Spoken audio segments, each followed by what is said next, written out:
Saya Oke, mau, oke, silakan. iya, saya mau bikin yang ekstrim dulu. Nabi palsu itu sama dengan dukun tadi itu yang Elimas. Dia disebut nabi palsu jelas. Dia tidak percaya Yesus, tidak, malah dia menghalang-halanginya. Bismillahirrahmanirrahim. Assalamualaikum warahmatullahi wabarakatuh. Kamu masih meninggal dirahmati Allah. Semoga Allah senantiasa curahkan segala rahmat, segala nikmat yang berkepanjangan dan tiada berujung dari dunia hingga akhirat, insyaallah. Dan Allah pun kumpulkan kita para kaum muslimin di bawah naungan Rasulullah beserta para nabi, beserta para orang-orang yang Allah kasih, Allah sayangi, Allah cinta, insyaallah, di bawah naungan Rasulullah kelak di mana tiada naungan selain daripada naungannya, insyaallah. Amin amin Allahumma amin.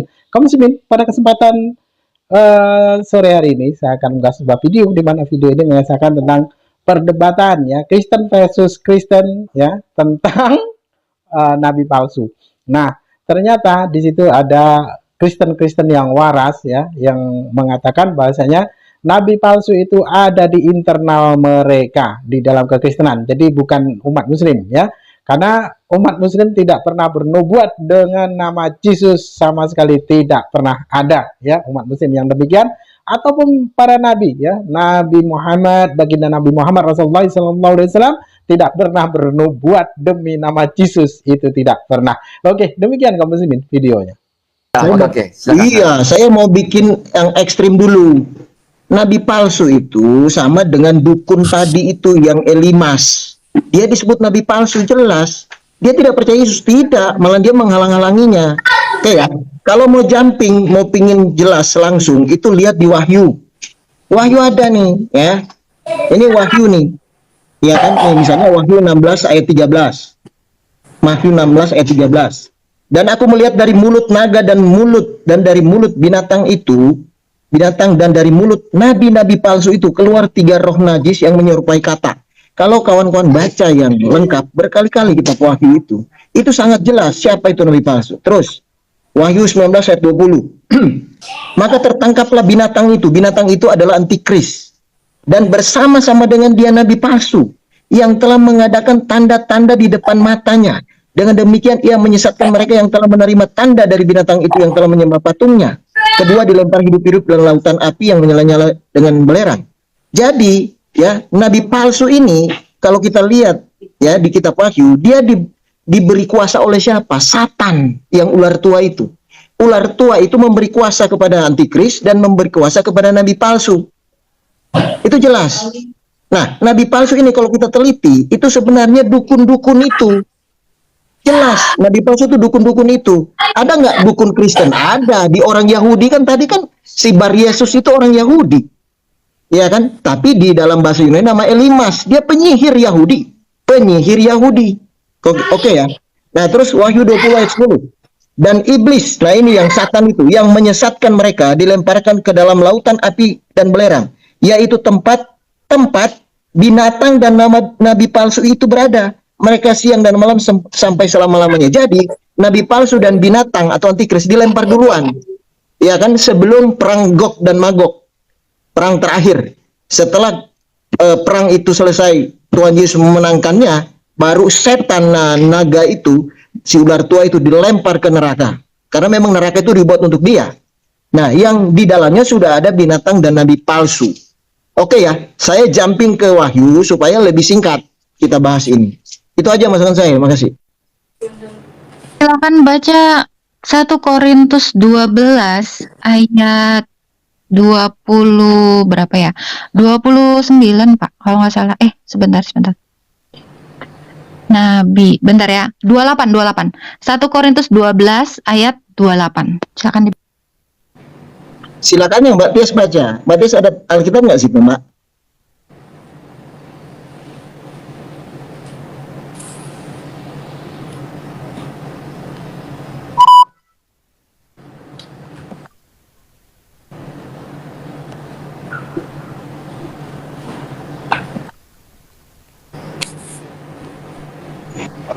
Halo Mbak Tias. Ini saya bacakan ya, bentar ya. Ya, silakan. Ya. Karena di dalam kekristenan juga ada yang namanya nabi, jabatan nabi itu beda gini. Silakan Mbak, Oke. baca Dan Mbak. dan Allah telah menetapkan beberapa orang dalam jemaat. Pertama, rasul, kedua sebagai nabi, ketiga sebagai pengajar. Ada juga di Kisah Para Rasul ya. Bahwa memang nabi-nabi itu juga ada di kekristenan, itu ada nabi-nabi. Bukan nabi-nabi besar seperti yang Nabi Yohanes, Nabi Elia, nabi yang itu.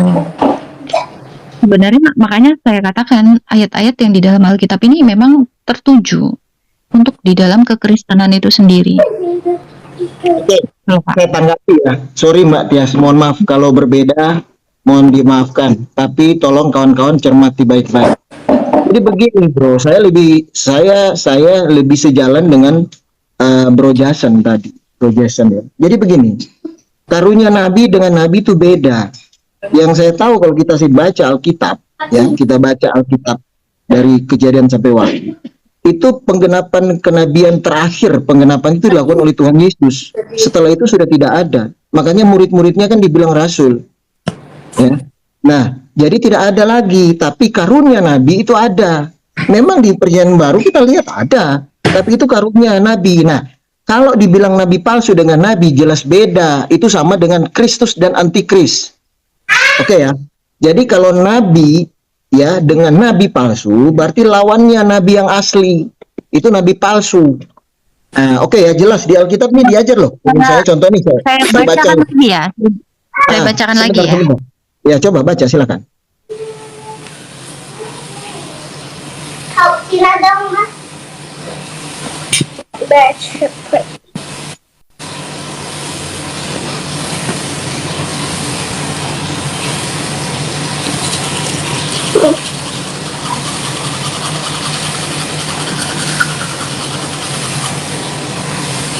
Sebagai rasul, kedua sebagai nabi, ketiga sebagai pengajar. Gitu. Selanjutnya mereka yang mendapat karunia untuk mengadakan mukjizat, untuk menyembuhkan, untuk melayani, untuk memimpin, dan untuk berkata-kata dalam bahasa roh. Oke, silakan Pak. Berarti di dalam gereja atau jemaat Kristen juga ada yang dikatakan Iya. nabi. Mbak baca original teksnya, itu juga sudah diyakinkan di kata yang kelima apa keenam. Karunia, itu sebenarnya menjelaskan karunia, Mbak. Itu menjelaskan karunia roh itu penjelasannya. Jadi nabi itu ada memang, tapi karunia nabi. Nabi itu gini, Mbak. Nabi kalau Mbak baca di Perjanjian Lama, itu namanya pelihat. Ini saya ambil Alkitab ya, saya nggak pakai retorika atau batasan-batasan Google dan lain-lain. Ya, tapi di Alkitab diajarkan kita bahwa nabi itu pelihat.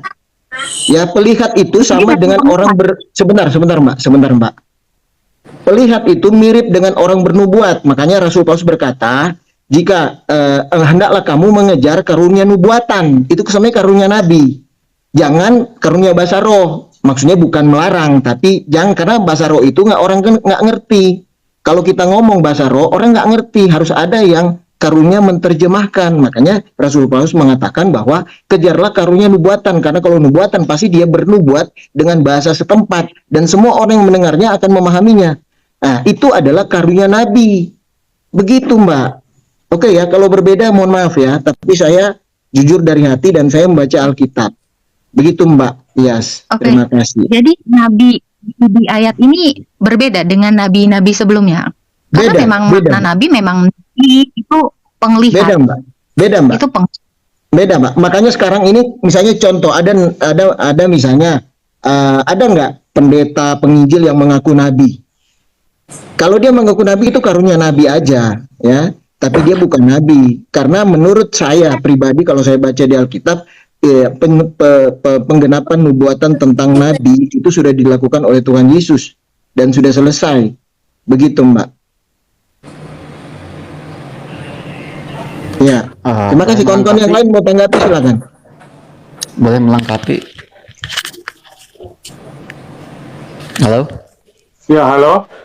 Dan Mbak. Oh ya. silakan. Saya Oh, jadi gini, teman-teman. Oh, ya, halo. Pak kiri. Ya, halo. Ya. Dengar suara saya kah? Kedengaran. Ya, Silakan. Oh ya. Silakan Ya, Pak Rifki. saya sepaham dengan Kak Tias, bahwa di dalam gereja juga ada nabi-nabi yang palsu. Kenapa saya katakan begitu? Kalau kita boleh merujuk di dalam Matius 7 ayat 15, di situ kan jelas dikatakan bahwa akan ada nabi-nabi palsu. Itu di dalam konteks kekristenan. Kalaupun kita mau mengatakan bahwa itu adalah sebuah yang dikatakan tadi Bapak Triwira bahwa hanyalah karunia, ya. Artinya perkataan Yesus itu salah. Kalau kita menganggap begitu, artinya perkataan Yesus itu salah. Dalam konteksnya dia berkata bahwa itu adalah nabi tertuju pada orang yang tersendiri, ya, tertuju pada satu makhluk yang tersendiri begitu. Jadi bukan berbicara tentang karunia, tapi memang dia tertuju pada orang feminim begitu. Di dalam konteks yang saya katakan Matius 7 ayat 15 itu. Matius 7 ayat 15 Pak Rifki. Iya, tentang pengajaran sesat situ, Pak. Iya, nggak salah lah. Masa Tuhan Yesus berkata salah? Tidak Nah, itu salah, maksud saya, Pak kan? Rifki. Ya, Ya maksudnya begini Pak Rifki. Pak Rifki, itu kan jelas. Kita udah dari awal, saya kasih contoh yang ekstrim. Bahwa nabi palsu itu, dukun Bar Yesus yang namanya Elimas itu dibilang nabi palsu. Itu jelas di Alkitab loh. Nah, jadi ada pasti yang tidak percaya sama Tuhan Yesus sebagai dukun itu juga nabi palsu. Ada nggak yang internal kita nabi palsu? Ada. Kita bisa buktikan itu ada. Nah, makanya kalau dia nabi palsu di internal kita, itu namanya pendusta, Pak. Kenapa? Dia sebenarnya ngaku menerima Yesus sebagai Tuhan dan Juru Selamat, tapi sebenarnya dia tidak. Dia berdusta. Ada ayatnya. Gitu loh, Pak. Mana ada orang yang percaya Yesus tapi jadi nabi palsu? Nggak mungkin. Oke, Pak ya. Makanya ayat ini tuh begini loh. Ayat ini saya kasih contoh nih. Ya. Nih, misalnya Markus 13 ayat 22. Ya kan? Ya. Matius 24 ayat 24. Ya. Sebab Mesias palsu dan nabi-nabi palsu akan muncul dan mereka akan mengadakan tanda-tanda yang dahsyat dan mujizat-mujizat. Sehingga sekiranya mungkin mereka menyesatkan orang-orang pilihan juga. Apa benar nabi palsu itu membuat mujizat dengan menggunakan kuasa Tuhan Yesus? Nggak mungkin. Itu tidak mungkin. Dia pasti menggunakan kuasa lain.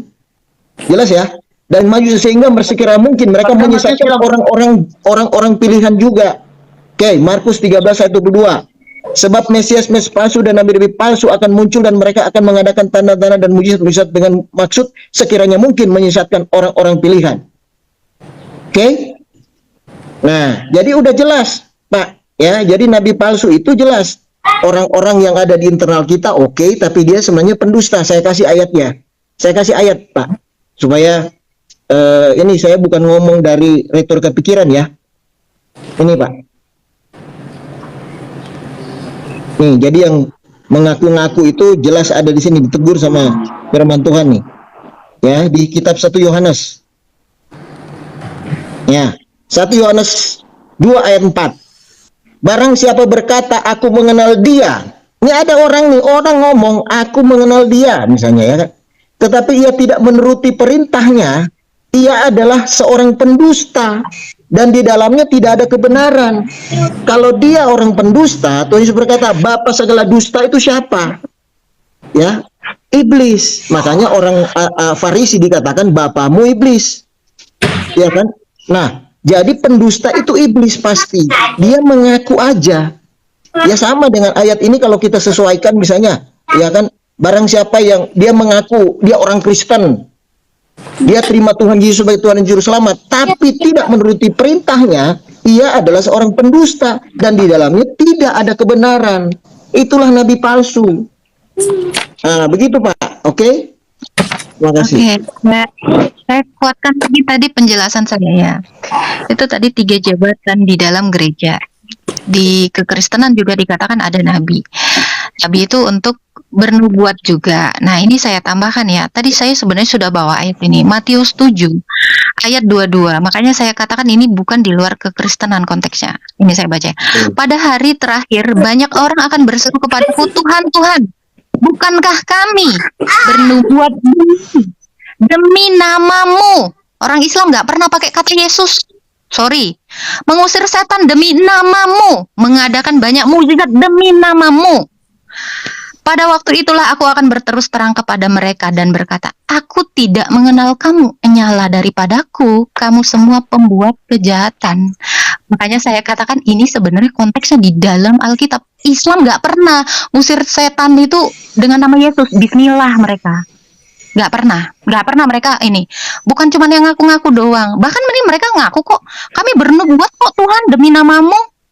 Islam nggak bernubuat demi namamu, nama Yesus. Itu dia, saya jelaskan. Ini Oke, sangat Mbak.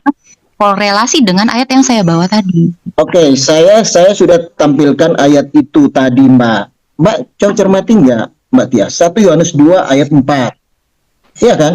Barang siapa berkata, mereka yang berkata, aku mengenal dia. Dia berkata bahwa dia itu internal Kristen. Ini ayatnya jelas, Pak. tetapi dia begini Pak, sebentar aja. Saya mau jelasin. Ya. Bernubuat. Nabi Mereka kan itu begini Mbak, sebentar Mbak. Bernubuat palsu tahu nggak Mbak? Iya. Bernubuat palsu tahu kan? Sebentar saya jelasin dulu supaya jelas ya. Mbak, Bahwa ayat Matius Sama-sama. itu kalau Mbak baca satu perikop itu sebenarnya ayat itu untuk menunjukkan nabi palsu Mbak. Itu nggak keliru Pak. Itu on the track. Silakan dibaca. Saya tegaskan dengan tegas bahwa ayat yang Matius itu sebenarnya 2 ayat itu kalau kita baca satu perikop itu untuk nabi palsu. Itu Mbak ya, saya tegas saja. Ya. Jadi kita basis firman Tuhan, itu aja. Kalau saya firman Tuhan tegas saya. Nah, ayat 1 Yohanes 2 ayat 4 saya bawa di sini untuk menunjukkan bahwa mereka bisa berdusta.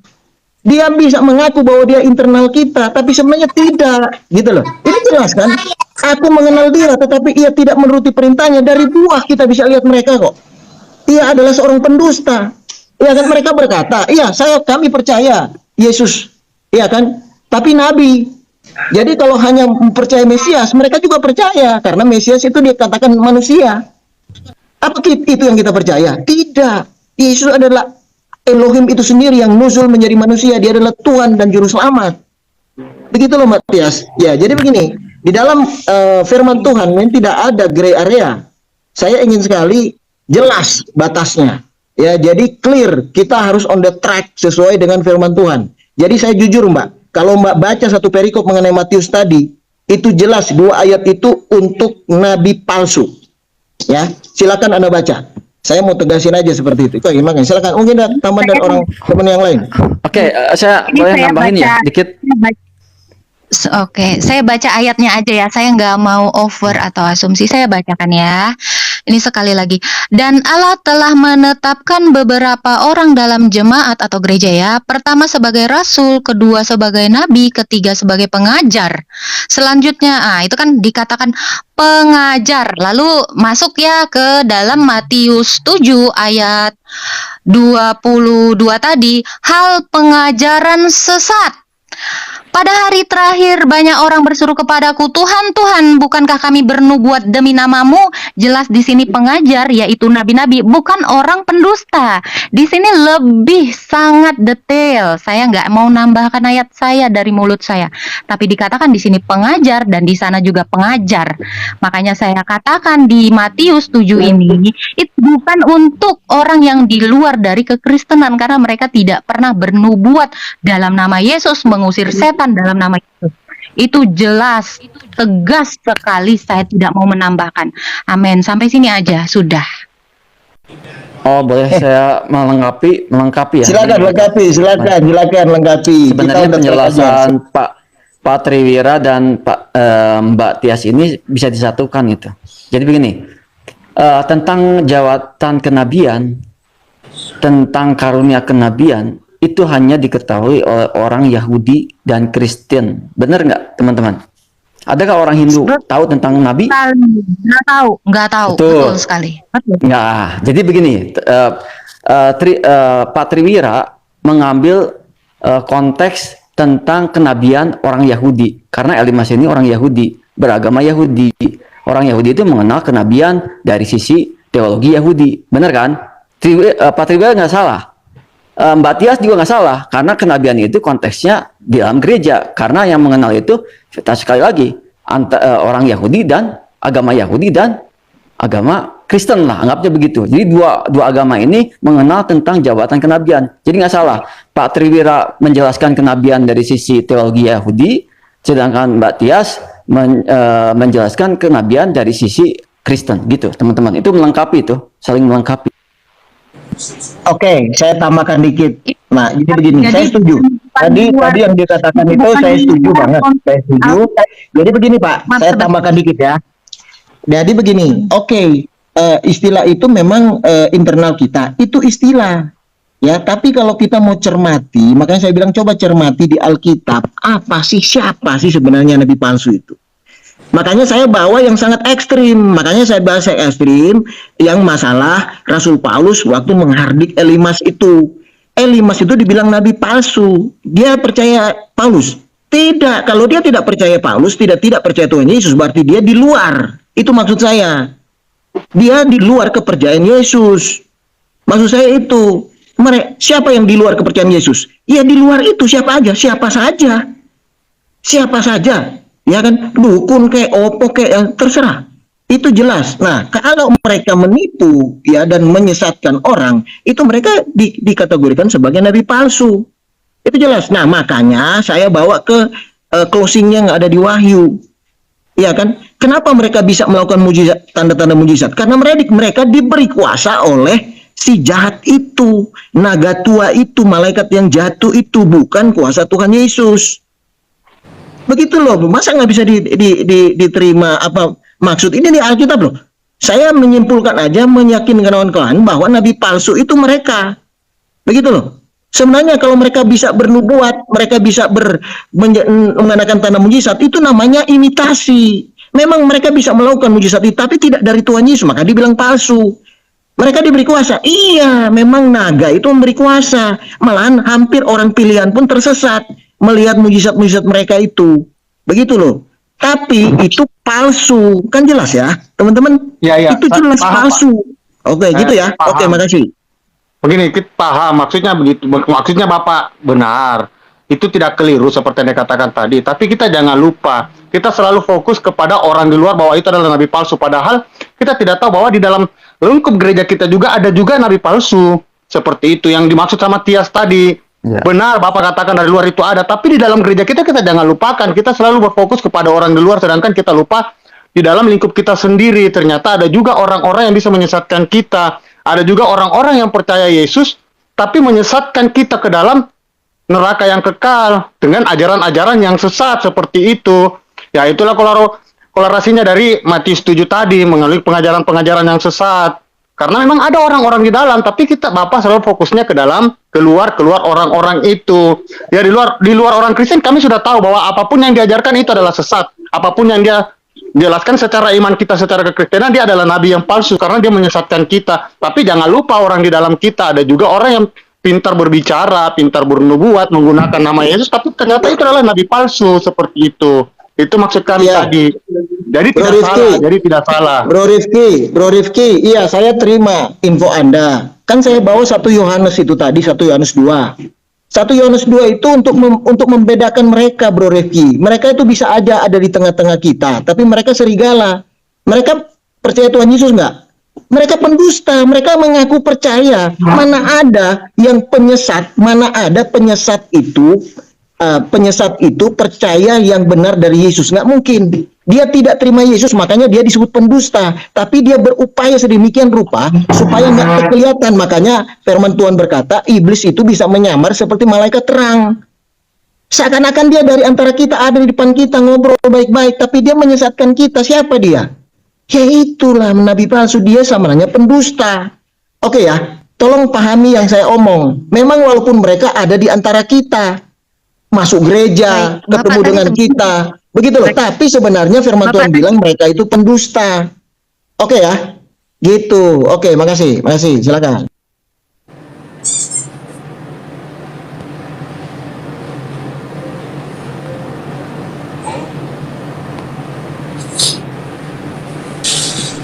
Sebenarnya Bapak tadi sudah menjawab sendiri.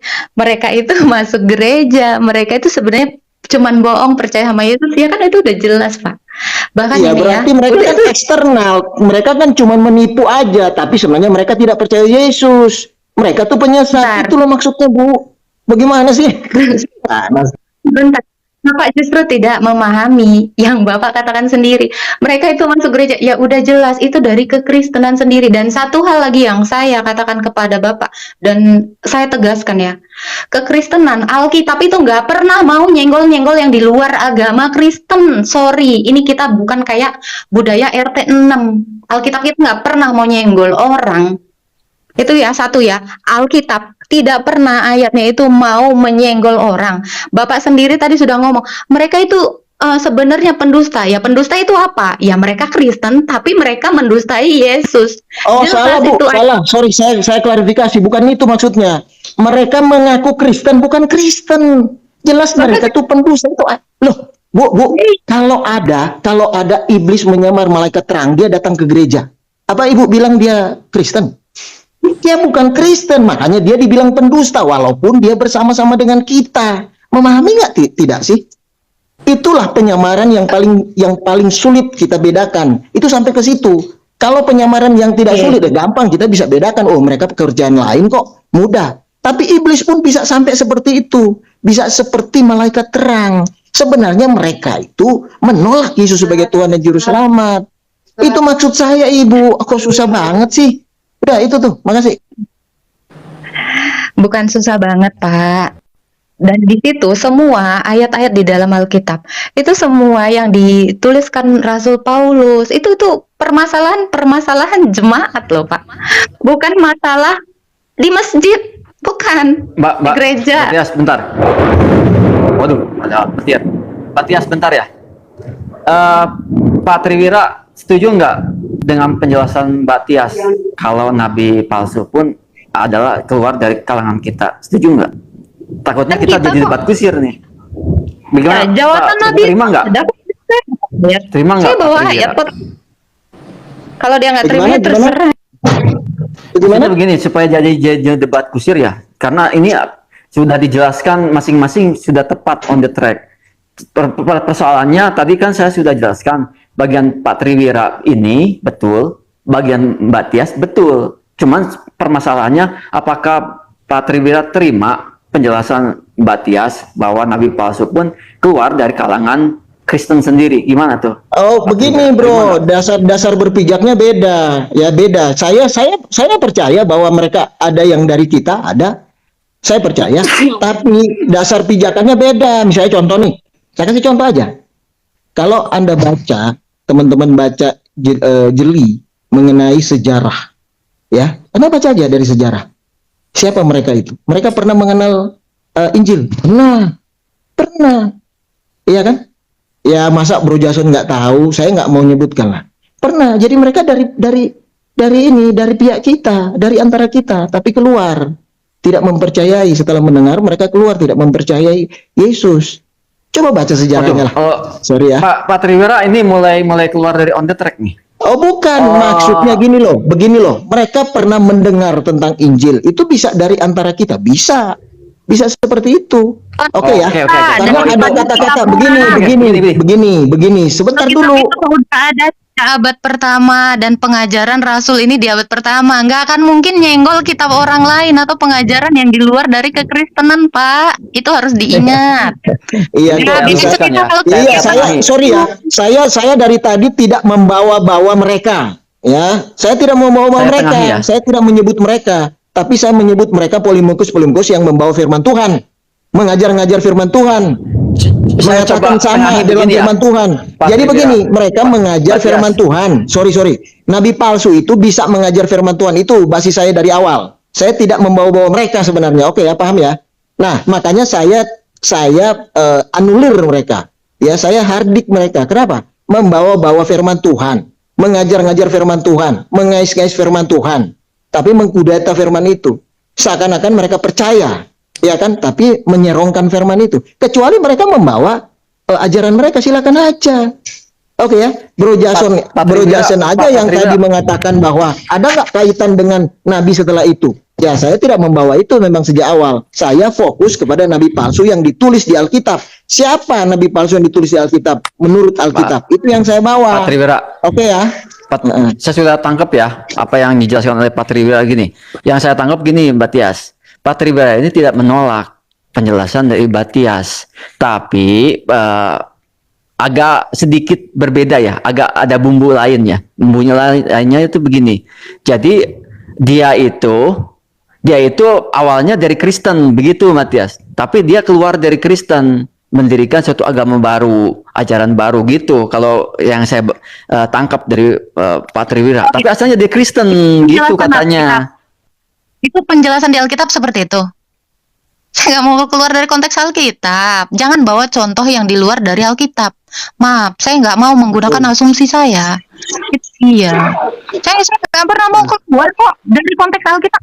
Yesus ini dan para rasul ini menghadapi banyak permasalahan di antara jemaatnya sendiri. Kalau kita mau mengerti keseluruhan, ini permasalahan di jemaat di Antioquia, di Korintus, Tesalonika, bukan jemaat di luar. Nggak ada lagi, nggak dikatakan gereja juga yang di luar dari Alkitab ini, nggak ada. Ini Mbak dari Tias, mana? Mbak Tias itu saya sudah kasih contoh nabi palsu di Alkitab itu jelas kan? Bar Yesus Oh, itu jangan bawa yang loh, tidak ada di saya kasih Alkitab. entry point pertama itu Mbak Tias, firman Tuhan pertama yang saya bawa itu Elimas itu dukun, maka dia disebut nabi palsu, ada di Alkitab itu. Jadi gini loh, Mbak, Ini kan- saya kasih bahwa nabi palsu yang dijelaskan di Alkitab itu adalah nabi palsu yang juga dukun-dukun itu. Kalau Mbak Tias bilang nabi palsu ada di dalam kita juga, ya silakan aja, ya kan? Silakan aja, saya bawa entry point itu. Tapi menurut saya orang-orang yang nabi palsu di dalam internal kita sebenarnya kalau kena dengan firman Tuhan yang 1 Yohanes 2 itu, mereka tuh pendusta sebenarnya. Sebenarnya sejatinya mereka tidak percaya Yesus sebagai Tuhan Yesus Selamat. Sejatinya mereka tidak di dalam internal kita, tapi hanya mengaku-ngaku saja. Itu sama dengan iblis menyamar seperti malaikat terang. Begitu, Mbak. Udah Oke itu, ya. Tias, itu mirip denganmu.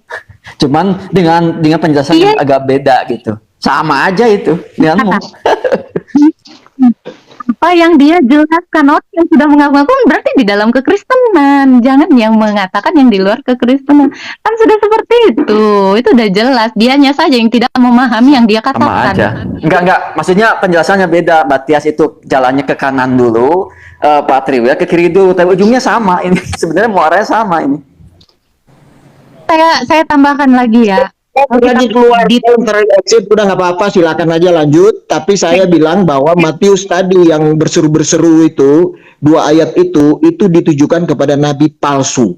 Siapa mereka? Mereka bisa bernubuat palsu, ya. Melakukan mujizat kok bisa? Padahal mereka nabi palsu. Bisa karena mereka diberi kuasa oleh Beelzebul itu, diberi kuasa oleh kuasa kegelapan itu, ya. Saya sudah kasih contoh Elimas itu, ya. Oke, jadi itu aja. Terima kasih atas perhatiannya ya. Oke, saya exit dulu. Terima kasih Mbak Ica, terima kasih. Tapi saya sudah kasih firman dari hati saya, bukan untuk apa-apa. Semoga kiranya dapat direnungkan dan dibaca ulang. Terima kasih, Mbak Ica ya. Terima kasih. Silakan renungkan yang dikatakan yang bernubuat atas namaku. Itu saya nggak mau menambahkan asumsi saya. Yang bernubuat atas namaku, mengusir setan atas namaku kok. Jadi jangan dikatakan lagi ini di luar dari kekristenan. Itu jangan dikatakan lagi. Mana ada orang Islam di sini? Nggak ada orang Islam di sini. Jadi jangan kita ini. Kenapa? Saya percaya Alkitab ini nggak pernah nyenggol-nyenggol. Sorry. Saya tetap percaya. Rasul ini pun yang menuliskan ini dari perjanjian baru ini masalah-masalah yang dihadapi di dalam jemaat, bukan yang di luar jemaat. Itu satu. Yang kedua, Dan juga konteks yang dibawakan tadi itu berdasarkan Rasul Paulus. Kalau kita mau melihat, karena mohon maaf saya seorang pengkhotbah. Kalau saya mengambil kesimpulan dari konteks itu hanya berbicara tentang manusia itu yang menghalangi bagaimana pemberitaan Injil itu mau tersebar gitu. Dia hanya menghalangi. Dikasihlah contoh bahwa itu hanya sebagai contoh bahwa akan ada orang seperti itu dan itu teralami di dalam kehidupan kita kekristenan. Jadi saya sepaham dengan Katias bahwa kita tidak boleh selalu berfokus kepada yang di luar karena itu berbicara konteks yang ada di dalam. Ini belum ada. Agama mereka pun belum ada kok di sini. Ini kan di abad pertama. Paulus itu kan menuliskan itu hanya untuk orang-orang kita, orang-orang yang percaya pada Kristus, bukan orang-orang yang tidak percaya sama Kristus. Iyalah, Dan memang terbukti bahwa akan kenabian ada, itu kan. memang terbukti bahwa akan ada nabi-nabi palsu. Seperti kalau kita lihat Iya, setelah betul. itu ada pengkanonan Alkitab kan adalah Barnabas. Itu pun juga orang yang percaya sama Yesus, tapi pengajarannya sesat, sehingga ditolaklah pengkanonisasinya. Tulisan-tulisan apa yang dia sampaikan itulah yang ditolak karena dianggap dia adalah nabi palsu atau rasul-rasul palsu. Seperti itu. Sebenarnya gitu aja sederhananya. Hmm. Betul. Itu secara keseluruhan gitu. Kenapa Iya. kita tidak pernah mau nyenggol. Sorry. Saya katakan itu dengan tegas. Alkitab itu nggak Saya pernah permisi ya, mengurus. Kak Ica. Saya permisi Kak Ica ya. Saya ada pelayanan sore ini, jadi saya ini mau lagi di atas Baik, motor, jadi saya pergi. Tuhan Ya. kita Ya, terima kasih. Salam. Ya, shalom. Terima kasih Bapak Rifki. Ada yang ingin bertanya kembali, silakan kita ini ya. Mau dong disenggol ya. Jelaskan Matius 23 ayat 15. Agama apa yang dibentuk ahli Taurat dan Farisi? Ada yang bisa menjelaskan dari pertanyaan itu? Itu pendapat ya. Oh, itu pendapat ya? Pendapat mereka. Pendapat. Oh, itu Pertanyaannya apa? boleh jelaskan agama apa yang dibentuk ahli Taurat dan Farisi? Agama pendapat. Konteks itu bukan ini itu. Bukan ya? Oke, baik. Bukan. Kalau Kristen ini juga bertanya teman-teman bertanya dengan itu perkataan Yesus loh. Itu perkataan Bembeng, bukan pertanyaan. Nah, kalau ingin bertanya bertanya Katolik dan Ortodok apa itu? Saya kurang paham. Saya tahunya. Ortodoks itu sifat gereja. Katolik itu artinya menyeluruh atau umum. Ortodoks itu lurus. Itu dia arti. Bembeng naik aja. Oke, silakan naik Bembeng. Kak Sola dari tadi mau naik. Udah di atas. Sorry.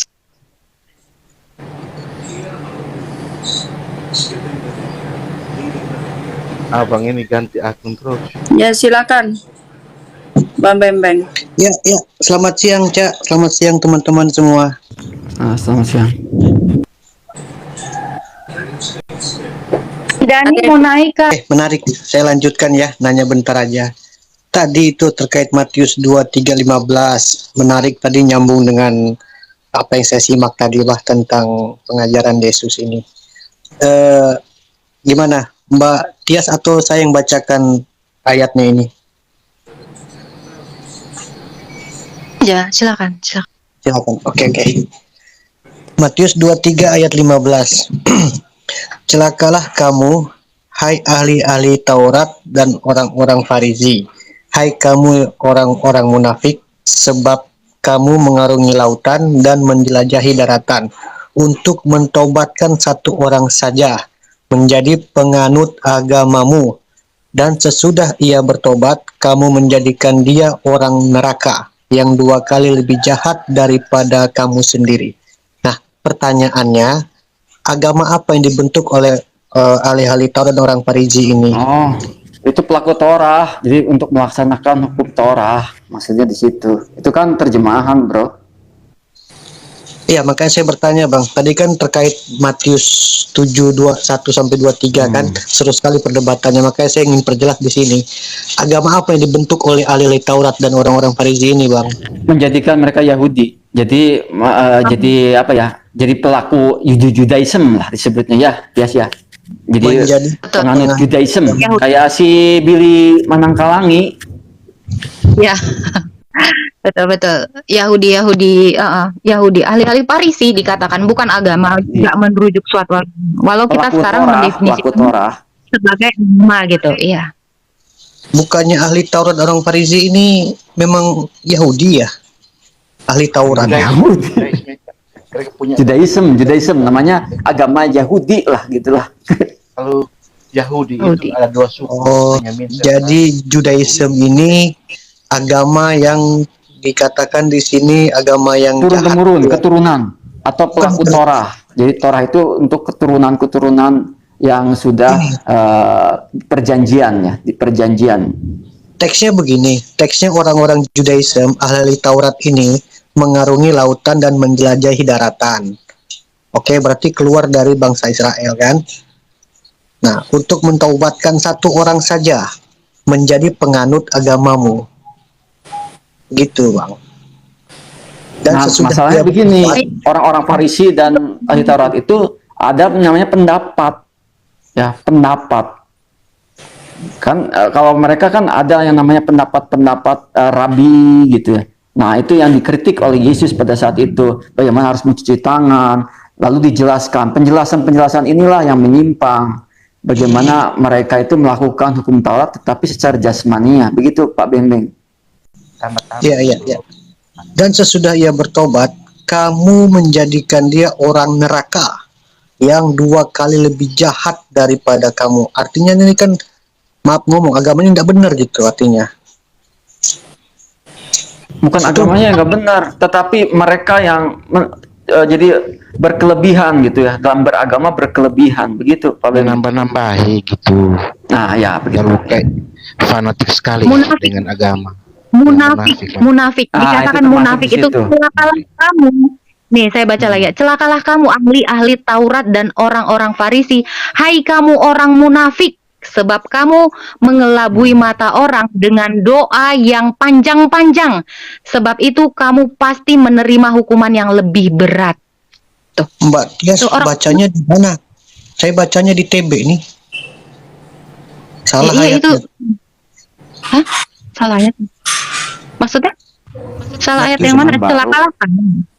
Iya, Matius 23 ayat 15 di TB. Iya, Bapak baca di atasnya juga itu ayat yang berikutnya yang sebelumnya saya baca. Makanya dikatakan orang-orang munafik, orang ahli-ahli Farisi ini. Mereka Saya so bacakan suci lagi. gitu. Saya bacakan lagi. Bapak atau baca. saya Dari ayat 13 saja Bapak bacakan kalau Bapak mau Berapa? jelas. Jadi jangan menyomot satu. Itu. kan saya Baca aja baca. kalau bisa dari awal. Nggak, saya pengen nanya sebenarnya gini, ini agama apa yang dibentuk gitu? Oleh agama Taurat? Nggak ada yang dibentuk Pak. Tidak ada yang dibentuk. Itu cuma hanya kata-katanya Dibentuk. doang gitu loh. Yesus yang bilang kalian Oh.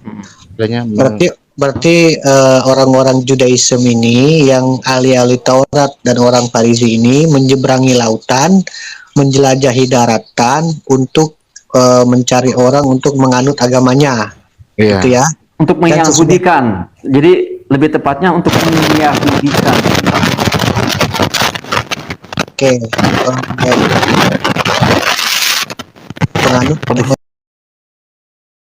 Nah, demikian tadi kamu sebenarnya seru juga. Kristen versus Kristen. Jadi ada yang perempuan itu ya, siapa Yosi atau siapa itu, dia membela umat Muslim ya. Jadi tidak ada umat Muslim yang bernubuat-nubuat, tidak ada umat Muslim yang menuhankan Yesus, bernubuat demi nama Yesus, mengusir setan demi nama Yesus, tidak pernah ada itu terjadi. Maka jelas ya tentang bagaimana nabi palsu itu ada di internal mereka ya, di dalam kekristenan itu sendiri. Kalau bagi kita umat Muslim sudah jelas bahasanya nabi palsu itu adalah pendusta, maka ya sang Paulus ya, seorang Paulus lah yang menjadikan semuanya itu berdusta ya. Nubuatan itu ada pada Paulus kan gitu. Oke, demikian saja kaum muslimin yang dapat saya sampaikan. Saya Eri Budi Sanwa. Wassalamualaikum warahmatullahi wabarakatuh.